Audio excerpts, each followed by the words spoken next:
Virtual dedicated server. Hello from this side, Peter. I wanted to show you how to deal with a virtual dedicated server, how to connect to it, possibly how to create a second user account with a single IP address so that you can optimize the cost of running it. I will show the installation from the iOS operating system. On Windows it is simpler. On Macs, we first need to download an application that will allow us to remotely connect to a server that has a Windows operating system. Therefore, for this purpose it is good to choose a dedicated application, i.e., Microsoft Remote Desktop. We download it from the store, install it on the iOS computer, then we need to log in. I already have some 2 VDSs hooked up. For the purpose of this recording I am adding a demonstration VDS. A window pops up. I give this VDS some name of my own. Any name. Any name is okay.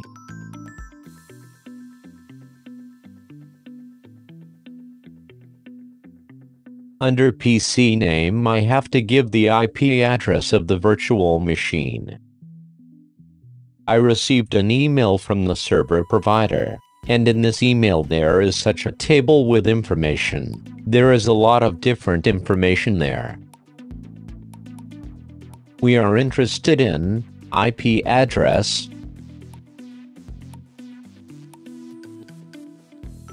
this address on the left, and the name, username, usually it is administrator, and the item password. Since I already gave this password when ordering VDS service, it is not visible here. It can also come here in this email, in this box, and it's not about these middle VNC passwords, but the one here on the right. Okay, we fill in the individual fields records. Where we have PC name we enter the received IP address. We enter the username, administrator, and we enter the password saved or received in the email. We can also select other parameters of connection, image, color, etc. For example, you can raise the quality of the image. Then we go to the third tab, redirection, and here I can create a special folder to make our work easier. It will allow me to transfer files and folders between the computer on which I am working and the remote computer. I check the bird in the enable folder redirection box. Press plus, add. I give create new. I choose a path that suits me, point to the destination for the folder. The place where I want to create a folder on my computer where I will insert and retrieve data from it. Create a new folder. I give it any name I want. Create. OK, choose. OK. Then I close the window by pressing the red dot. Now a new record appears to us. We press on it, we log in. We wait for the connection to the server. OK, we have logged into the server. We are on our virtual machine. Here are the demonstration 1. The dashboard has opened. Here we can preview the server parameters in local server. We close this window. Well, here as we can see there is nothing on this computer. It is clean. Everything needs to be installed. This is a brand new computer. We go to folders. And here we have this path. This link to the home computer that we created. We can enter here and through this gateway download files from our home computer. Of course, first on our own computer we have to put them there so that they can be seen here. We can use this gateway to upload various types of programs that we want to install here, installation files, custom indicators, expert advisors, etc. Well, otherwise on a virtual computer, to install something you would have to download it through an email address, or download it directly from various websites. How to optimize the cost of VDS, that is, how to create two user accounts on a single IP address that can be used simultaneously. Go to the control panel. User accounts. Account management. Here we have two accounts, but we add a new one, another account. Well, and in the appropriate fields we enter the name, password. We give the name any, individual, the password, to. We enter the password hint. Well, and finish. At this point we have a second user. We enter this account, and in turn, which is very important, we give it the status of administrator. Change account type.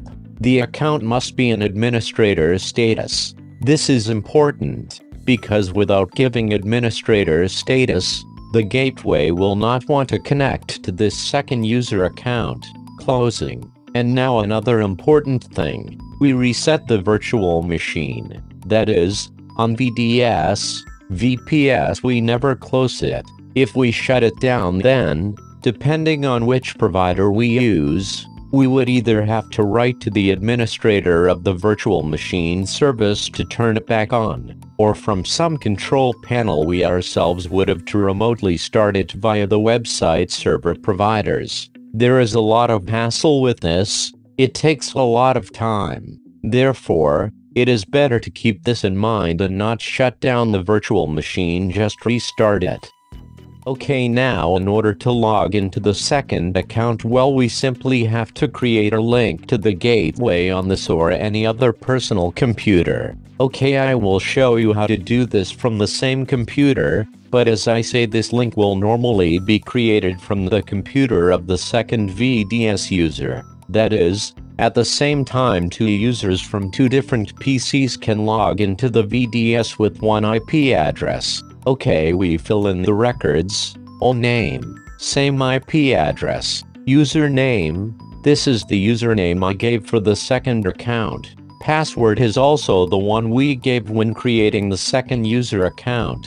In addition, as before, we can create another folder through which we will transfer data. We close with a red dot. Next, we log into the second account. Here it already appears. This account, I stress it again, is in administrator status. This second account must have administrator status. Without it, we will not get a remote connection. We are waiting for the connection.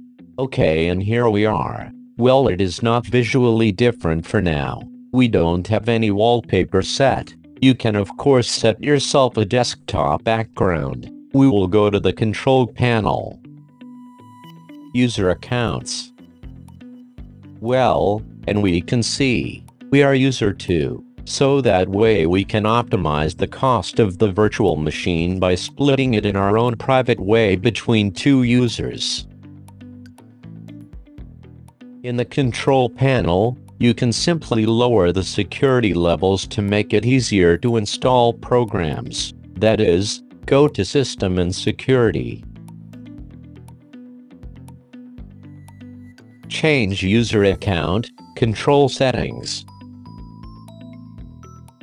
And here I have already lowered the security with the slider to the lowest level. By default they are higher. We lower them. Okay, installing programs. Now how do we install programs? Well, for this we use, for example, the created gateway, or through the email address we send the installation files, or we download them directly from selected websites. The basic browser is always installed on a virtual machine. It will be easier for us through the gateway. I have already put a folder with installation files in this folder on my computer. Well, and here I will cover the installation of only the program that interests us most, namely MetaTrader. Okay, let's take the installer from any broker. For example, RoboForex. We select it. And how to transfer it to our virtual machine? Well, simply by dragging or copy-paste. Of course, if we want to trade on multiple accounts with the robot expert advisor, then we will have to install this MetaTrader multiple times on the server, because the robot trades on the entire account deposit. So one login to one account for one instrument we trade. That is, we will have to do a multiple installation. We drag the installer to the desktop. She is transferring at this point. We close the gateway. Okay, we do the first installation normally. Well, it has to unpack for us. We have to wait. Okay, MetaTrader starts up, but at this point we don't want to log into any account. We close the platform. On the desktop we have a shortcut, how to make multiple MetaTrader accounts. We right-click on the icon of MetaTrader, going to Properties. And now the important thing is to change the installation path, change the place where the program is installed, change the place where the main files and folders of the program will be installed. That is, here in this path we make a space, /portable, then apply. At this point we have changed the path for installing files. This will make it easier for us later to manage these accounts, in the sense of inserting custom indicators, robots, etc. Next, in advance we need to indicate that we want to operate it as an administrator. We check the bird in this box. Apply, and OK. And at this point only start MetaTrader. This will reinstall the MetaTrader folders to the right place on the C drive, so that they are visible and not hidden in some strange place. Right, well, and now normally. If we want, we can already log in here to our first trading account. We choose some broker server there. And we continue logging in normally. We will now close the platform.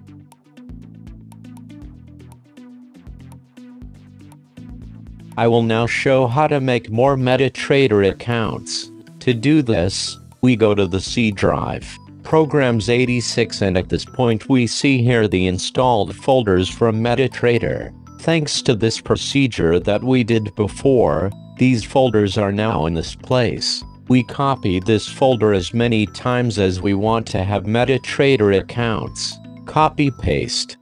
Copy-paste. Copy-paste. We can rename it to our own name for the sake of order. First, second, third. Any name can be given here. We enter the first copy.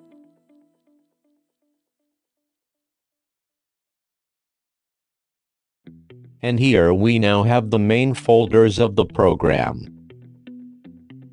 We can go into the MQL folder, for example, and here in the Experts subfolder we can add robots. Here we should save the Expert Advisor running wild file.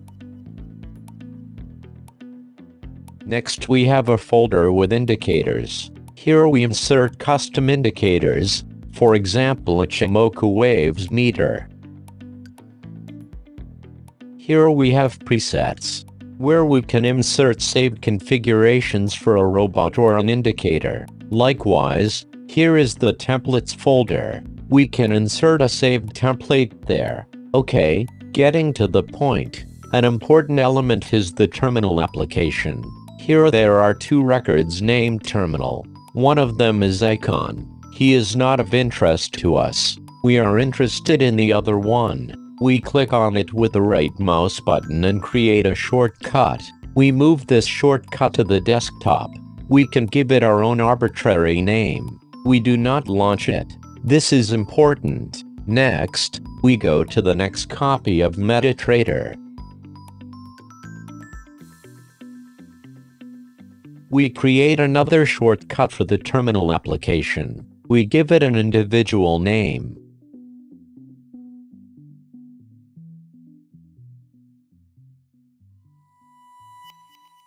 We drag it to the desktop. We also do not open it. Well, and for each subsequent copy we do exactly the same. That is, terminal, create a shortcut, rename it,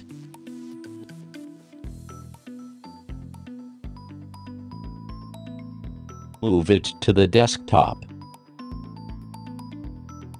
Well, and we do this as many times as many copies of MetaTrader we need. Okay, and now before running these MetaTraders, that is, before installing them actually, we need to go into their properties and here the same. We change the installation path to where we were before on the C drive in files 86, that is, space, broken by portable, and then run as administrator.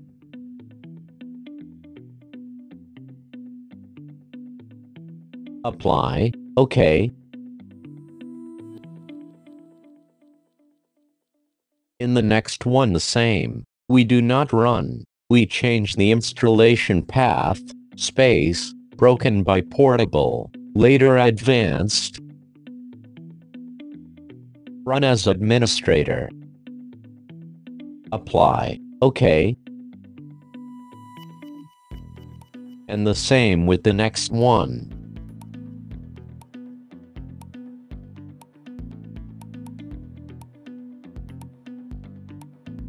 And now that we have changed these paths, we run MetaTraders. Each of them will now install, run in the right place. We can now log into them, to their respective account numbers, etc. That is, we log each MetaTrader into a different trading account number, so that a robot can work on each of them, which will operate the entire account.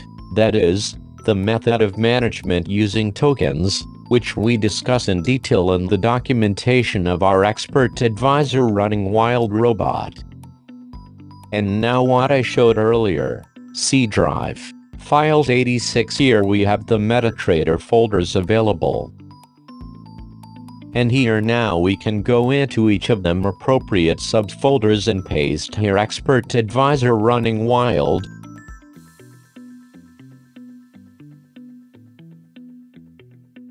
Indicators like Ichimoku waves meter,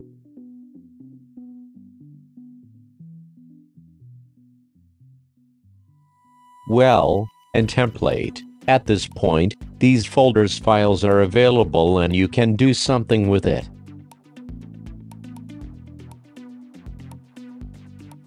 I think that now working with a virtual machine will become affordable. I wish you successful analysis and fruitful trades. Greetings, Peter.